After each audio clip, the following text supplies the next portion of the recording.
2009 সালের 25শে ফেব্রুয়ারি রাজধানী পিলখানায় বিডিআর বিদ্রোহের 57 জন সেনা কর্মকর্তা এবং 17 জন বেসামরিক নাগরিক নিহত হন। দীর্ঘ 15 বছর এই ঘটনার আসল রহস্য উন্মোচিত হয়নি দাবি করে এরই মধ্যে অনেকেই এই হত্যাকাণ্ডের পূর্ণ তদন্ত দাবি করেছেন। মইনুল আহমেদ বলেন, বিডিআর বিদ্রোহের ঘটনায় আমি যখন তদন্তের আদেশ দেই তখন আমাকে বলা হয় সরকার যখন এই বিষয়ে তদন্ত করছে তখন আমাদের এর প্রয়োজনটা কী। এই তদন্ত করতে সরকারের কাছ থেকে যে সাহায্যের প্রয়োজন তা আমরা পাইনি।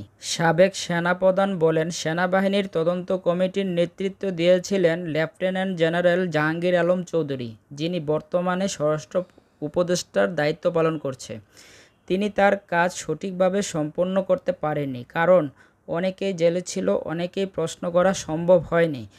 আমার কাছে এসে তিনি জাহাঙ্গীর আলম বেশ কয়েকবার তার সমস্যার কথা তুলে ধরেন।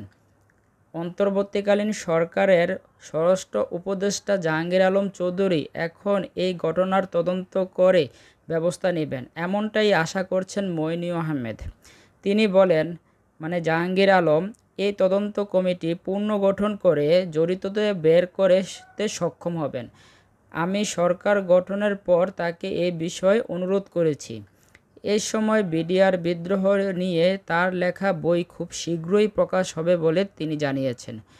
বিদ্রোহের সময় বাংলাদেশের টিভি চ্যানেল লাইভ কাভারেজ আলোচনা করে তৎকালীন সেনাপ্রধান বলেন, ঘটনার সময় গণমাধ্যম চলা লাইভ কাভারেজ বিডিআর বিদ্রোহ ছড়িয়ে দিতে নেতিবাচক ভূমিকা পালন করেছে বলে জানিয়েছেন তিনি।